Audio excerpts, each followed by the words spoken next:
Let's run it back with the Air Flight 89. Welcome back to the channel. I'd like to give a big shout out to everybody. Thanks for all the subscriptions. Thanks for the likes. Thanks for the shares and also the comments. I really enjoy the comments you guys been leaving. Even though some of them are kind of jokingly like I look like Fred Durst, I appreciate it. Any comment is a comment. Let's get on with today's episode. In 1989, the Air Flight series was introduced along with the Air Force series, which I will talk about in a separate video. But today we're talking about the Air Flight series. Introduced in 1989, the Air Flight series was primarily for the guard and the small forward and worn throughout the NBA by Nike endorsed athletes. Now, the sponsor or the leader of the Air Flight campaign was Michael Jordan. So Michael Jordan was the ambassador of the Air Flight series, and the top model in the Air Flight series was the Air Jordan 4. And underneath that, his predecessors or all the Air Flight athletes, they had the Air Flight 89 low or the Air Flight 89 mid to wear. Some of the NBA players who were wearing the Air Flight 89 back then were players such as Tim Hardaway, Ron Harper, Shawn Kemp. As you could see in this awesome picture of Shawn Kemp in the dunk contest wearing the Air Flight 89, the white and green colorway, which is a great colorway of the Air Flight 89, and I wouldn't mind seeing that one come back. And most notably, Scottie Pippen, who was most known for the Air Flight series as he was the spokesman throughout the 90s that was promoting the Air Flight series. The Air Flight 89 was a very good basketball shoe in 1989, as it had the very same tooling as the Air Jordan 4. It had your herringbone traction, your stars on the toe. The colorways were very reminiscent of the Air Jordan 4, and the shape was very nice of the Air Jordan 4. So if you couldn't afford, or your parents couldn't afford the Air Jordan 4, which was the highest price in the Flight series, you probably got the Air Flight 89, as this one didn't sell as fast, and it got marked down to reasonable prices for your mom or dad to purchase for you.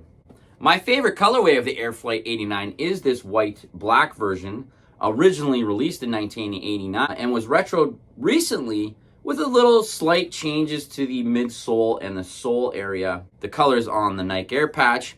But all in all, a pretty good shoe, and this one's still available at your local Nike outlets for about $100 Canadian, so probably about 75 US dollar, the Air Flight 89. Another colorway that I really liked was the white and blue one. This was originally an original colorway from 1989 as well, and came out a few times before. The first time it came out was in 2000, which was part of the original run of retro. So the first retro in the early 2000s was the Air Jordan 4 and Air Jordan 5, and they continued to make retros of Nike from then. You would see the Air Flight 89 on the wall in the early 2000s as a retro sneaker. Most people probably didn't know that it was a retro sneaker from 89 when it sat on the wall, but it was great to see the Air Flight 89 on the wall and has continued to retro over the years. You could also see this colorway on a famous rapper by the name of Kanye West. He wore this model in the early 2000s out and about before he moved over to his Adidas contract and got his Yeezy contract with Nike as well. He was always wearing random sneakers, mostly Nikes or Air Jordans throughout his early days before he got a sneaker contract.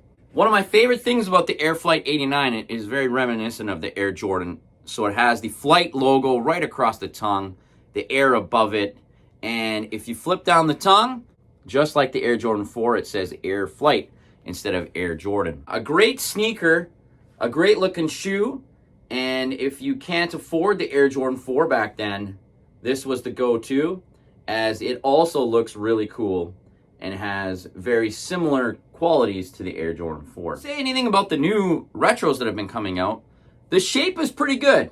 I have no complaints about the shape of the Air Flight 89. Just the material, like this has some tumbled leather on it that looks pretty cheap. But for $100 and the shape is there, it looks pretty good. And the comfort level is pretty good. The air pocket in the heel is quite comfortable.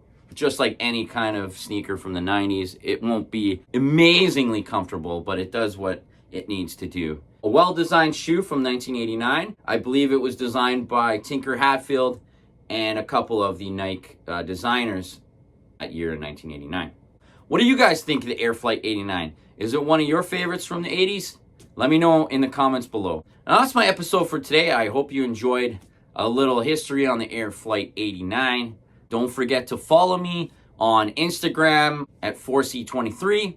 I do like to show a few of my older sneakers that I have in my collection. So if you like to follow me there, don't hesitate to give me a follow on Instagram. And until next time, peace.